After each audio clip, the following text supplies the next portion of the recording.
Bonjour, je pense qu'il est temps maintenant de vous parler de Monsieur de Varjac et de vous le présenter. Alors, Monsieur de Varjac,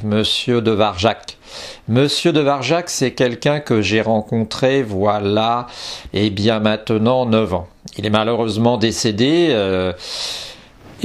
cette personne, eh bien, c'est quelqu'un qui a beaucoup compté dans ma vie parce que je suis allé le visiter, je suis allé lui rendre visite pendant 1 heure à 1 heure et demie, une quarantaine de fois par an pendant, nous allons dire 7 ans. Pourquoi est-ce que je suis allé le visiter? Parce que quand j'ai rencontré cette personne, je me suis aperçu que j'avais affaire à quelqu'un d'absolument extraordinaire et je n'ai pas rencontré 2 personnes comme lui dans ma vie. Parce que c'était quelqu'un qui... Alors je vais rappeler un peu son parcours un peu de loin. Hein. Monsieur de Varjac a été au début architecte. Hein. Il a construit des bâtiments, des maisons, des entrepôts. Et puis après une vingtaine d'années, eh bien, il a changé d'orientation. En grande partie parce que ce qu'on lui demandait de faire, les gens ne mettaient plus les moyens dedans. Hein, il était dépité quand on lui disait « c'est bien ce que tu as fait, mais si tu avais pu me le faire pour 20% moins cher ». Et on voit les dégâts que ça fait actuellement. Et puis ensuite, eh bien, il a créé une école hein, qui s'appelait La Ruche, qui a, je pense, eu à peu près 200 élèves à Paris, hein, une école de design et d'architecture. Et cette école est restée ouverte jusqu'au moment où il est décédé. Et donc c'est quelqu'un d'assez exceptionnel. Et il était aussi, excusez du peu, peintre de l'armée. Donc ça lui est arrivé de partir avec son treillis sur des terrains d'intervention et d'aller avec son croquis, son carnet de croquis, d'aller croquer les endroits, etc. Donc voilà Monsieur de Varjac, un peu du point de vue de l'homme, de ce qu'on peut en dire. Il s'est marié 2 fois. Et il a eu 1, 2, 3, 4 enfants, oui ça doit être ça. Et donc c'est quelqu'un qui était né en 1932. Et pourquoi est-ce que je suis tombé complètement impressionné de cet homme? Eh bien parce que dès que je l'ai rencontré, j'ai senti que c'était quelqu'un qui avait une présence d'esprit, une profondeur d'esprit très importante. Alors, Monsieur de Varjac, c'était quelqu'un, si je puis le définir, qui avait une recherche constante de la conscience. Hein, c'est comme ça que je le définirais si je pouvais le définir. Monsieur de Varjac, c'était une réflexion permanente, c'était l'intelligence de situation, l'intelligence en personnifiée, c'était une grande culture, c'était quelqu'un qui dormait peu, je pense qu'il dormait 4 heures par jour, 5 heures en maximum, donc le reste du temps il lisait énormément, il avait une mémoire fabuleuse. Et c'était quelqu'un qui était capable de vous faire un sujet, de vous faire un exposé au pied levé comme ça. Vous lui disiez Picasso, il était parti. Il partait immédiatement et il pouvait partir pendant 2 heures. En vous donnant des exemples, il pouvait partir. Vous lui disiez les colonnes ioniennes chez les anciens. Aussitôt, il était parti. Vous lui disiez l'amour courtois, il était parti. Et donc c'était quelqu'un d'absolument fabuleux parce que vous aviez l'impression d'être devant une encyclopédie. Et puis il réfléchissait, il avait quelque chose d'encore plus fabuleux, c'est qu'un peu comme une mère, vous savez, il prenait souvent cet exemple-là des mères qui surveillent leurs enfants en regardant leur teint, en regardant ce qui est le mieux pour eux. Eh bien, un peu comme une mère, il était capable de vous analyser tout en parlant avec vous et de vous emmener dans des voyages, de vous emmener sur des chemins formidables. Il avait une sorte de magnétisme hein, qui était vraiment impressionnante. Et j'ai eu l'occasion, heureusement, de faire des vidéos, j'ai eu l'occasion de l'enregistrer. Bon, c'est pas la même chose que quand on l'avait en vrai devant soi. J'ai sauvé ça, je suis en train de les répertorier, de les mettre en ligne. Et c'était quelqu'un de fabuleux. La première fois que je l'ai rencontré sur un un malentendu, dirons-nous. Parce que la première fois que je l'ai rencontré, ce qui s'est passé, c'est que j'avais fait une erreur.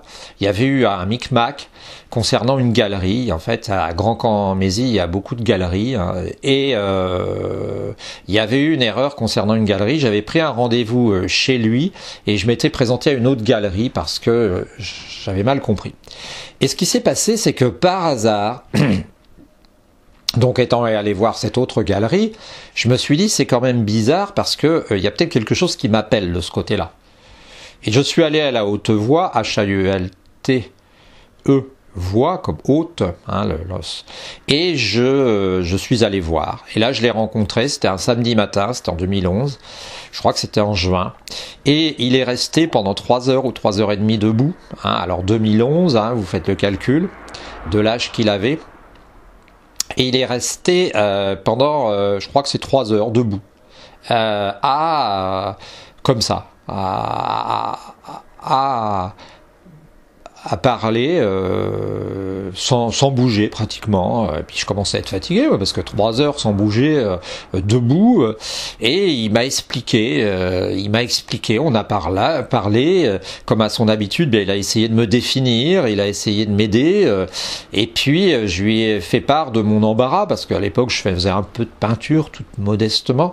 Et je lui ai expliqué que j'arrivais pas à m'en sortir, je savais pas, je ne comprenais pas ce qui se passait. Et alors excusez-moi, j'ai une lumière qui est mal positionnée là, voilà. Et en fait, j'ai par la suite réussi à y voir clair très rapidement avec lui. Donc c'était quelqu'un d'assez fabuleux. J'ai un de mes fils qui en parle presque tous les jours encore. Malheureusement, c'est quelqu'un qui n'a pas été compris. C'est quelqu'un ce qui prouve le niveau global. Alors c'est pas que j'ai un niveau élevé, mais je pense que les gens n'ont plus d'intérêt dans la connaissance, dans l'intérêt de la conscience, de ce que c'est que. Je pense que les gens sont tellement pris, alors je ferai des sujets là-dessus, mais par le téléphone portable, par les gadgets électroniques, par les leurs, hein, que par leur vie, qu'ils n'accordent plus d'importance à ce qui devrait en avoir beaucoup. Et je lui ai dit quelques semaines ou quelques jours avant sa mort, son décès, puisqu'il est décédé il est décédé il y a 2 ans, eh bien, en 2018, je lui ai dit, Monsieur de Varjac, vous êtes comme un diamant brut, mais le problème c'est que personne ne vous voit, et je suis malade pour vous de voir qu'à Grand-Camp-Mézy, il n'y a pas une personne qui... Enfin, il avait ses élèves, hein, mais les élèves, franchement, sans être contre eux, venaient plutôt pour attraper des combines de peinture, parce que l'autre chose, c'est qu'il avait appris la peinture aux Beaux-Arts dans les années 40, hein.